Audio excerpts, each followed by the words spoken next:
Hey bro, hi. I got shortlisted for IIM Ahmedabad. Yeah, that's great. So I suppose you must be going for MBA, right?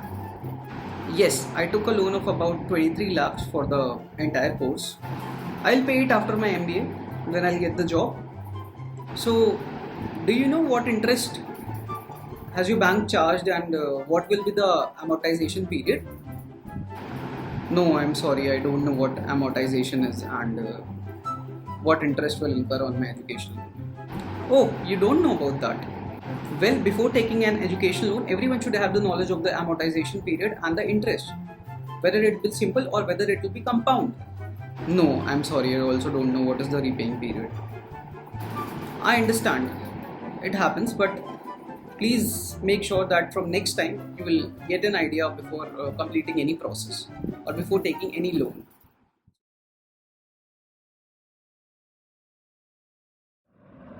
Hi everyone, welcome back to my channel. This is Utsav. So, I guess you have met my friend. Well, he's going for an MBA, right? But I seriously think that guy will make it. But anyways, I wish all the very best of luck to him. So, in this video, we'll talk about 10 financial terms which everyone needs to know, irrespective of whether they work in the financial domain or not. So, on that note, let's start the video. So, if you're new to my channel and if you're coming across my video for the very first time, then please do like, share, and subscribe. I hope you like my content. So, the first term is compound interest.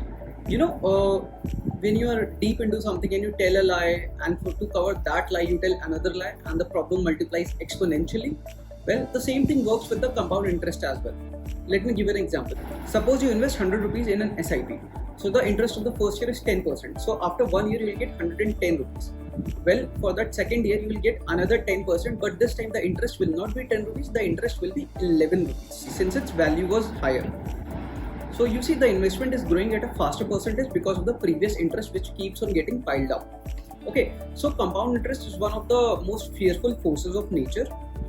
It can quickly get buried you under debt and can make you the richest person while you sleep at night. So invest wisely. So the second term is stocks, which we also call as equities or shares. So before discussing stocks, let's understand the concept of demat account for a bit. So what demat stands for? Demat stands for dematerialization. So whenever you buy any stock or any equity from a company, the share gets stored in your demat account. So before 1996, there were no demat accounts and shares basically used to trade on paper. And whenever an investor used to invest his money, the shares will be transferred, will be given to him on a physical certificate to him.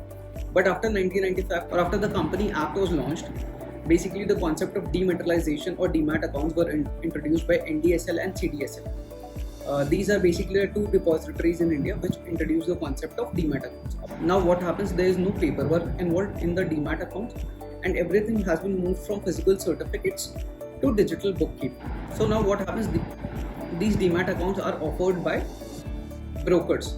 And what are the brokers? Brokers are basically Kotak Securities, ICICI Direct, HDFC Securities, like that. Okay, so what are stocks? Stocks are basically tiny ownership or tiny parts of any company. You can buy these stocks from National Stock Exchange or Bombay Stock Exchange. So whenever you buy any stock of a company, you are purchasing a tiny ownership in the firm. Generally, the better the company performs, the more share of your stock is worth. Let's go on to the third term. Now the third term is mutual funds. So the money for the mutual funds comes from a variety of investors like you and me, and that money is invested into a variety of bonds and stocks. So that money is spread over a variety of stocks to decrease the risk.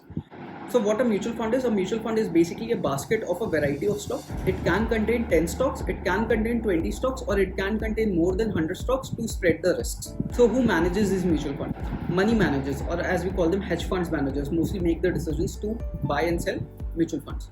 So after the mutual funds, that brings us on to a third definition, which is called the expense ratio. So the third term is expense ratio.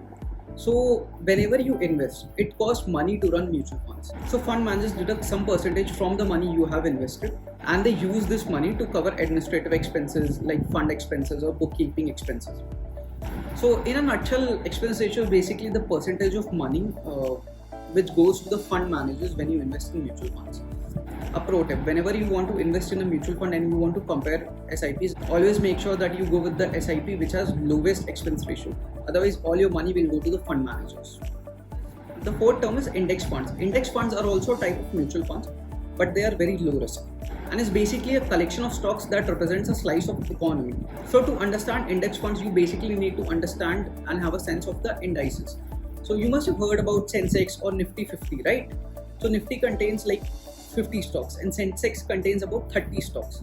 So you are investing in those indices. So in a nutshell, an index fund is basically a collection of stocks which is designed to mimic the composition of an index. When I say index, like Nifty 50 or Sensex, when you are investing in any index funds, you are basically betting on the success of companies which are in the basket of these indices. So when you compare these indices, Sensex contains basically companies like Reliance Industries, HDFC Bank, ICICI Bank, and Nifty contains companies like TCS and again Reliance and again ICICI Bank. So basically you're betting on the success of these companies. And index funds are also called as ETFs or exchange traded funds. So the next term is amortization. So whenever you plan to purchase any car or a bike for yourself, you are basically presented with a schedule that how will you repay your debt and in which month and which year it will begin and which year it will end. So amortization basically refers to the schedule by which you will make your payments to pay off your debt, which includes the principal amount, the amount you have borrowed, and the interest, the amount charged by the lender as a privilege to that principal amount. Okay. So amortization is very simple. Basically, जो भी आप पैसे दे रहे हैं उस date को खत्म करने के लिए on a monthly cycle or quarterly cycle or annual cycle, it's called amortization. And ये पहले से discuss होता है आपके financial lender के साथ. The next one is very interesting. So we all have seen Harshad Mehta, the 1992 scam, a beautiful portrayal by Pradeep Gandhi. Lots of terms are mentioned in that series, but what two terms catches my attention and probably everyone's attention are the bull market and the bear market. So what is bull market and bear market? So whenever a bull market situation is there, lots of investors are investing money in the stock market. Lots of companies are launching their IPOs. Lots of investors are making confident buys. Lots of new companies are entering the stock market. And more money is invested in the stock market in general. And the market is usually up. So that's basically what we call the bull market. Now, bear market. So what happens in a bear market?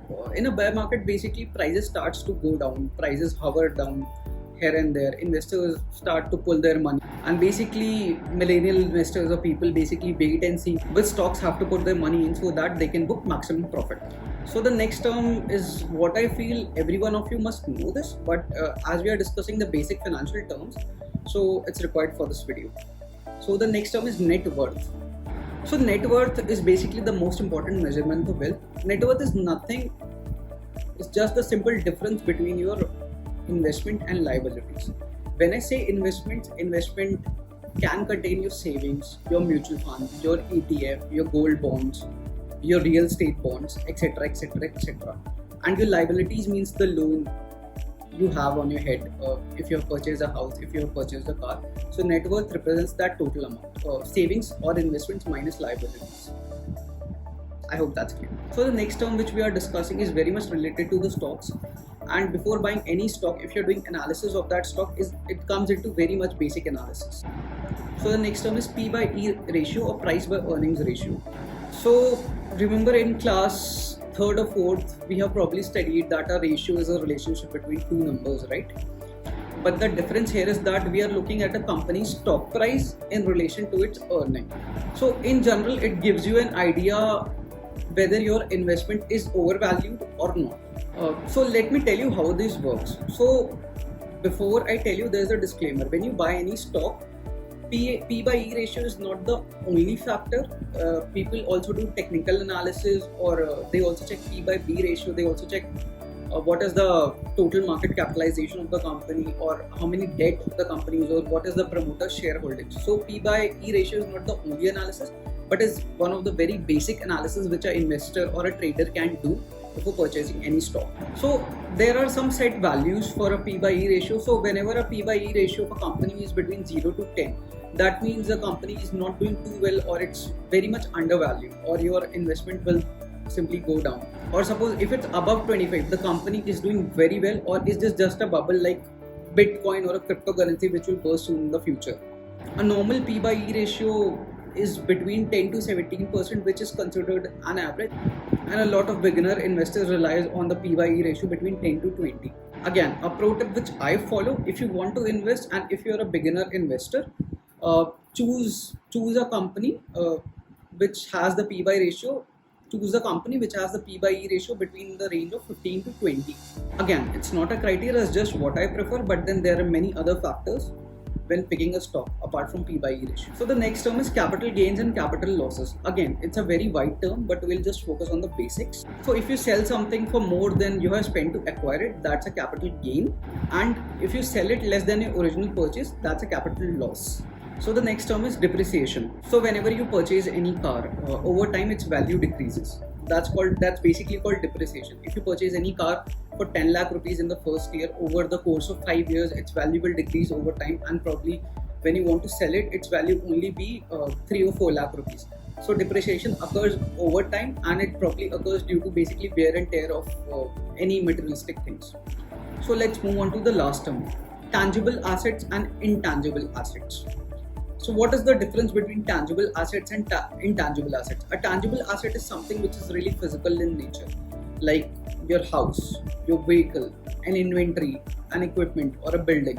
Whereas a non-tangible asset is something which is non-physical in nature, like a patent, a goodwill, or intellectual property rights. So that's all for this video. I hope you have liked it, and if you have gained some knowledge through it, please do like, share and subscribe. And if you're coming across my channel for the first time, do hit the bell icon for more updates in the future. See ya.